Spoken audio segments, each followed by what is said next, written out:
नन्मुन, कैसे हैं आप? आपको कहानी का इंतज़ार है, मुझे मालूम है। और मैं आपके लिए एक नई कहानी लेकर के आई हूँ। कहानी शुरू करने से पहले आप इंश्योर कर लीजिए कि आपने ये चैनल सब्सक्राइब कर लिया है, क्योंकि जल्दी ही हम आपसे एक प्रश्न पूछेंगे कहानी के बाद, और जो सही उत्तर देगा उसको इनाम भी देंगे। तो इसलिए कहानी ध्यान से सुनना और सब्सक्राइब करके सब कहानियाँ सुनते रहना और इनाम जीतते रहना। तो हमारी आज की कहानी का शीर्षक है रामू हाथी। एक गांव में मदन नाम का आदमी अपने हाथी रामू के साथ रहता था। मदन रामू से बहुत काम लेता। कई लोग मिलकर भी जिन लट्ठों को उठा नहीं पाते थे, रामू उन्हें झट से उठा कर गाड़ी में लदवा देता था।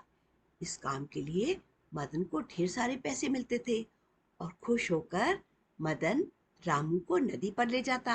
वहां दोनों मिलकर खूब नहाते और खेलते। मदन रामू की पीठ मल मल कर उसे नहलाता।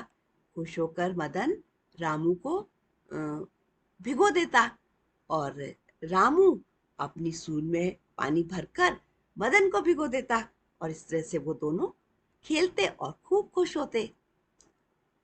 पर एक बात थी, मदन रामू को भरपेट खाना नहीं देता था। जब वो उसको घर लेकर के आता था तो थोड़ा खाना देता था, और रामू भूखा रह जाता था तो उसे बहुत गुस्सा आता था और दुख लगता था। वो चिंघाड़ चिंघाड़ कर अपनी बात तो कहता था, पर मदन सुनता ही नहीं था, क्योंकि वो कंजूस था। उसको ज्यादा खाना देना अच्छा नहीं लगता था। एक दिन रामू ने एक दिन मदन ने काम करने के बाद जब रामू को खाना दिया तो खाना बहुत कम था। रामू भूखा रह गया। उसे बहुत गुस्सा आया। उसने मदन को चिंघाड़ करके समझाने की कोशिश करी, लेकिन मदन ने सुना ही नहीं। और जब मदन लौटकर रामू के पास आया तो गुस्से में भरे रामू ने मदन को अपनी सूंड में लपेटकर एकाएक बहुत ऊंचा उठा लिया। मदन की नजर नीचे जमीन पर पड़ी तो वो डर गया, पैसे कांपने लगा। उसने सोचा कि अब ये मुझे नीचे फेंक देगा जोर से और मैं मर जाऊंगा।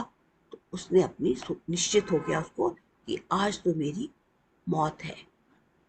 लेकिन अचानक अचानक रामू ने मदन को धीरे से नीचे रख दिया, जमीन पर बिठा दिया और स्वयं एक कोने में चुपचाप जाकर बैठ गया। उसकी आंखों से आंसू बहने लगे। अपने आप को जिंदा व सही सलामत देखकर मदन की खुशी का ठिकाना ना रहा। तभी उसकी नजर हाथी पर पड़ी। उसने देखा हाथी रो रहा है। मदन को बहुत दुख हुआ। वो रामू के पास गया, उसको ढेर सारा खाना दिया, उसका माथा सहलाकर उसे बहुत सारा प्यार किया। आंखों ही आंखों में उससे वादा किया कि अब से मैं तुम्हें पूरा खाना दिया करूंगा, कभी भूखा नहीं रखूंगा। खाना खाकर रामू बहुत खुश हुआ और उसने खुश होकर के अपने मालिक को सूंड से उठाकर और अपनी पीठ पर बिठा दिया। तो मदन गुस्से में बोला, झूठ झूठ मूठ के गुस्से में बोला, अरे नालायक, नीचे उतार मुझे, रात हो गई है, चल अब चुपचाप सो जा, कल लेकर चलना मुझे सैर के लिए, ठीक है, कल हम दोनों चलेंगे। बस उसके बाद से रामू और मदन मजे से रहने लगे। उनकी दोस्ती और भी गहरी हो गई और अब मदन रामू को भरपेट भोजन देता और रामू भरपेट भोजन करके बहुत सारी मेहनत करता, जिससे रामू को बहुत सारे पैसे मिलते। तो कहानी खत्म हुई और आज का प्रश्न है, आपने इस कहानी से क्या सीखा? जो बच्चा सबसे पहले और सही उत्तर देगा उसको इनाम मिलेगा। तो आपके उत्तर का हमें इंतजार रहेगा और उसके बाद आपको इनाम का इंतजार रहेगा। तो अगली बार फिर मिलते हैं एक नई कहानी के साथ। तब तक के लिए बाय बाय। मस्त रहिए, स्वस्थ रहिए, ऐसे ही मुस्कुराते रहिए। Thank you.